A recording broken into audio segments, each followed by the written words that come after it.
అండి, welcome back to my channel. అందరూ ఎలా ఉన్నారు? బాగున్నారా?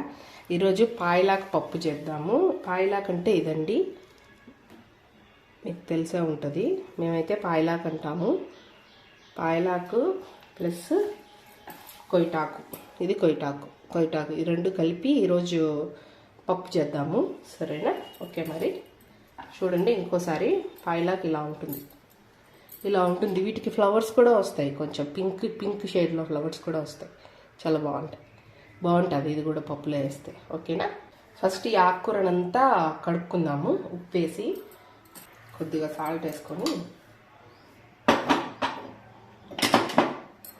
కడుక్కుందాము. ఫస్ట్ పాయలాకు వేస్తున్నా.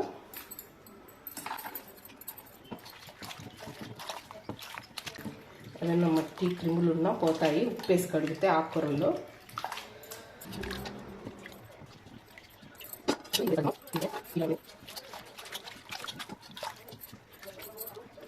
ఇప్పుడు కందిపప్పు తీసుకున్నాము.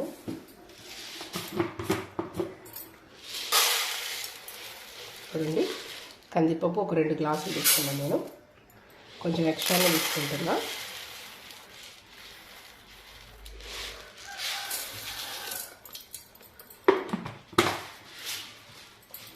ఇప్పుడు ఇది వాష్ చేసుకొని వస్తాను. చూడండి, 2 సార్లు బాగా కడిగిన శుభ్రంగా. ఇప్పుడు ఇందులో ఈ ఆకుకూర అంతా కడిగాం కదా మనము, ఆకుకూర అంతా మొత్తం ఇందులో వేసుకుందాం.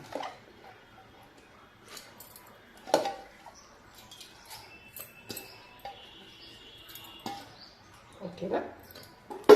ఇప్పుడు ఇందులో పచ్చిమిరపకాయలు, టమాటాలు, చింతపండు వేసుకోవాలి. అవి కూడా చూపిస్తాను. ఇందులో పచ్చిమిరపకాయలు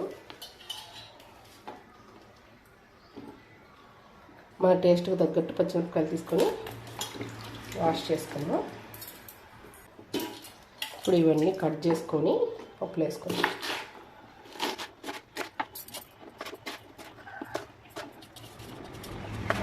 చూడండి, ఇలా కట్ చేసుకున్నాం కదా, ఇది కందిపప్పులో వేసుకున్నాం. 4 టమాటాలు తీసుకున్నాను. ఇవి కూడా కడుక్కుందాం. ఇవి కూడా బాగా వాష్ చేసుకొని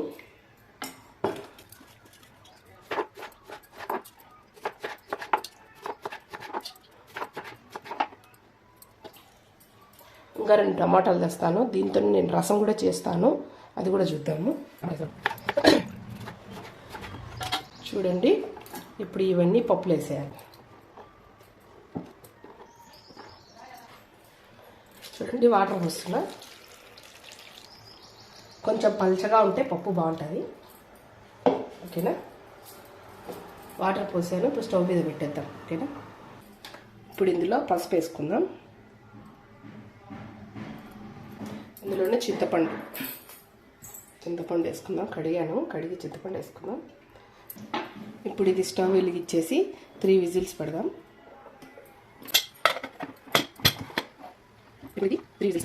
ఇప్పుడు పప్పులోకి కాంబినేషన్గా కొర్రన్నం చేసుకుందాము. కొర్రన్నంకి ఈ గ్లాస్తో 2 గ్లాసులు బియ్యం తీసుకున్నాను, వైట్ రైస్. ఇందులో చూడండి 1/2 గ్లాసు కొర్రలు వేసుకుంటున్నాను. ఇవి మొత్తం శుభ్రంగా కడుక్కొని ఒక 10 నిమిషాలు నానబెట్టాలన్నమాట. కడుక్కుందామండి.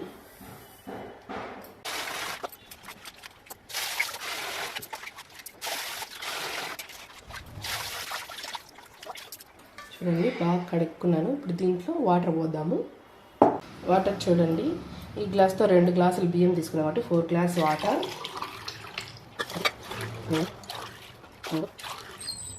1/2 గ్లాసులు వాటర్ కదా, ఇంకా 1/2 గ్లాస్ కొర్రబియ్యం పోసాం కదా మనము.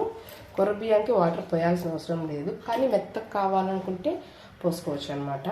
ఇప్పుడు చూడండి, కరెక్ట్గా సరిపోయింది. ఇలా కొలత పెడతాను నేను.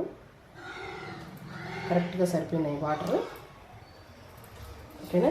ఇవి ఒక 10 నిమిషాలు నాననిద్దాం. కొర్రబియ్యంకి వాటర్ కావాలి అంటే ఎట్లా పోసుకోవాలంటే, 1 గ్లాసు కొర్రబియ్యానికి 2 గ్లాసుల వాటర్. సేమ్ అలాగే మనం ఈ వైట్ రైస్కి ఎలా అయితే పోసుకుంటామో సేమ్ కొర్రబియ్యంకి కూడా అలాగే. ఓకేనా? 1/2 గ్లాస్ కొర్రలు తీసుకున్నాను నేను. 1 గ్లాస్ వాటర్ పోసుకోవాలి, అంతే, సింపుల్. ఓకేనా? ఇంకొంచెం వాటర్ పోసాను నేను. కొంచెం వాటర్ పోసాను. ఓకేనా? సరిపోతాయి. ఇది పక్కన పెట్టేసుకుందాం. కొద్దిసేపు నానాలి బియ్యం.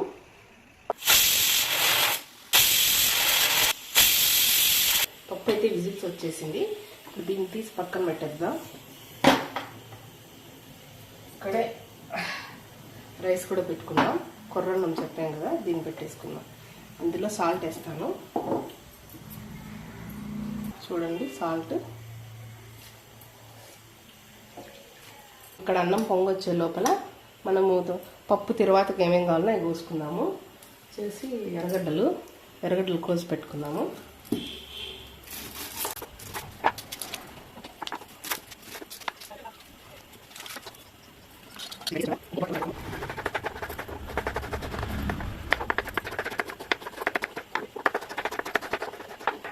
ఓకేనా, ఎర్రగడ్డలు రెడీ అయిపోయినాయి. ఇప్పుడు తెల్లవాయలు కూడా కొట్టి పెట్టుకుందాము. చూడండి తెల్లవాయలు, ఈ పచ్చి తెల్లవాయలు తొక్కలు తీయాల్సిన అవసరం లేదు.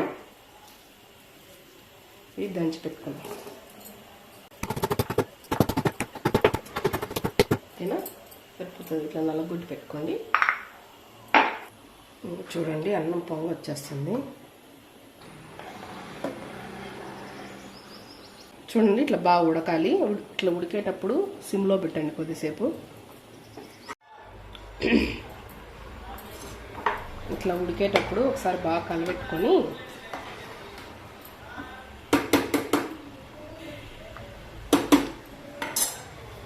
మూత పెట్టేసి సిమ్లో పెట్టేయాలి. ఇది అన్నం అయ్యాక నేను చూపిస్తాను ఇది ఇలా వచ్చింది అనేది. ఓకేనా, అంతలో మనం పప్పు తిలబాత వేసుకుందాం. సరేనా. ఇప్పుడు చూడండి పప్పు విజిల్ వచ్చేసింది. విజిల్ అయిపోయింది. ఇప్పుడు తీసేసింది. ఎలా చూద్దాము, తీసింది ఎలా ఉందో చూద్దాం. చూడండి బాగా అయింది. ఇందులో ఎక్సెస్ వాటర్ ఉంది కదా, అదంతా వంపేద్దాము.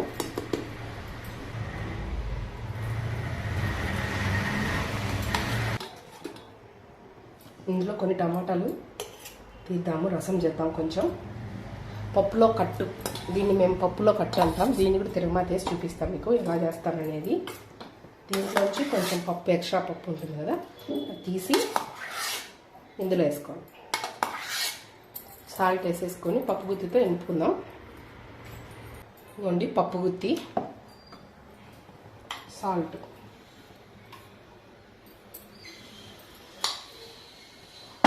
ఇప్పుడు దీన్ని ఎనుపుకోవాలి.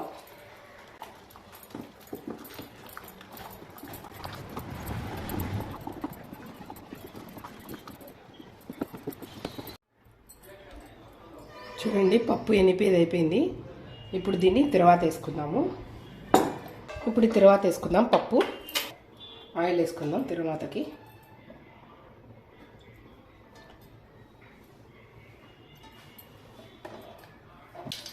ఆవాలు, జీలకర్ర, ఎండుమిర్చి, ఆల్రెడీ మనం దంచి పెట్టుకున్నాం కదా తెల్లవాయి, కరివేపాకు, కొంచెం కొత్తిమీర,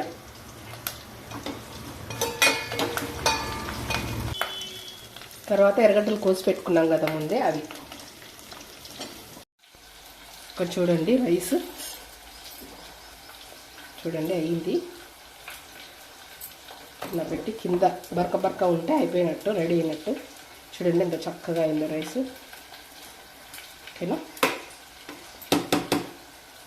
ఇంకా స్టవ్ ఆఫ్ చేసుకుంటే సరిపోతుంది.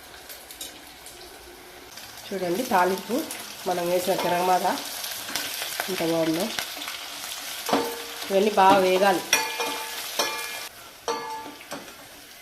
చూడండి తర్వాత బాగా వేగిపోయింది. ఇప్పుడు దీంట్లో పప్పు పోసేద్దాం.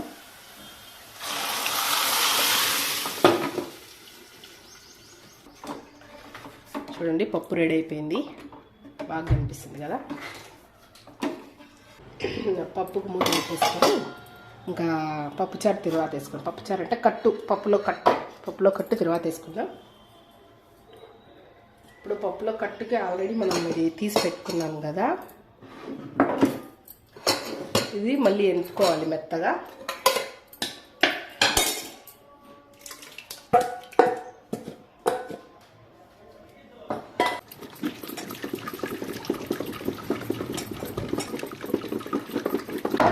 కొన్ని వాటర్ పోసుకుందాం.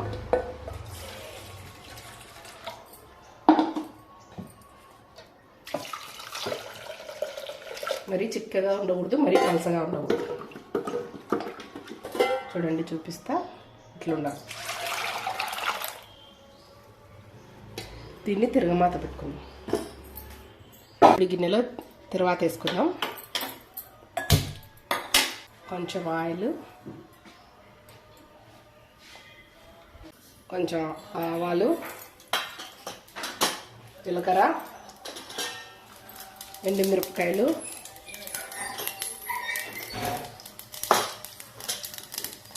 కట్ చేసి పెట్టుకున్న ఎర్రగడ్డలు, ఈ తెల్లవాయిలు కూడా దాంట్లో దంచుకొని వేసుకోవాలి. కొంచెం కరివేపాకు, కొంచెం కట్ చేసుకున్న కొత్తిమీర. చూడండి, ఇది బాగా వేగిపోయి ఇప్పుడు దీంట్లో ఇది రసం పోసాడు.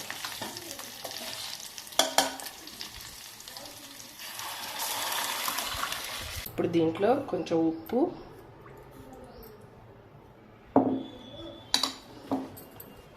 కొంచెం రసం పొడి, దీంట్లో చేసుకున్న రసం పొడి చాలు. కొంచెం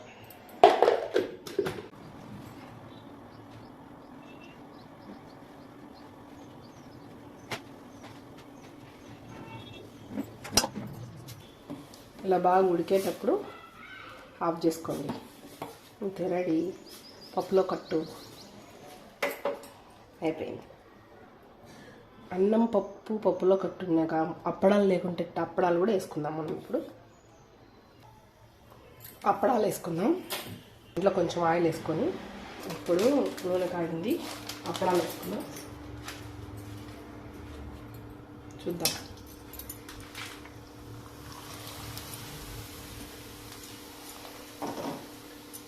ఎక్కువ హీట్ ఉంటే త్వరగా మాడిపోతాయి కదా అప్పడాలు, ఎక్కువ హీట్ ఉండకూడదు.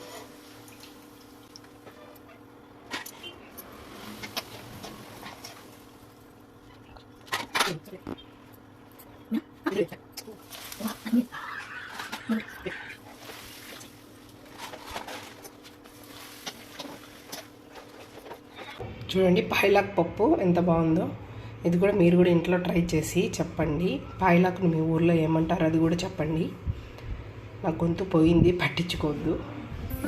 చూడండి ఎంత బాగుంది.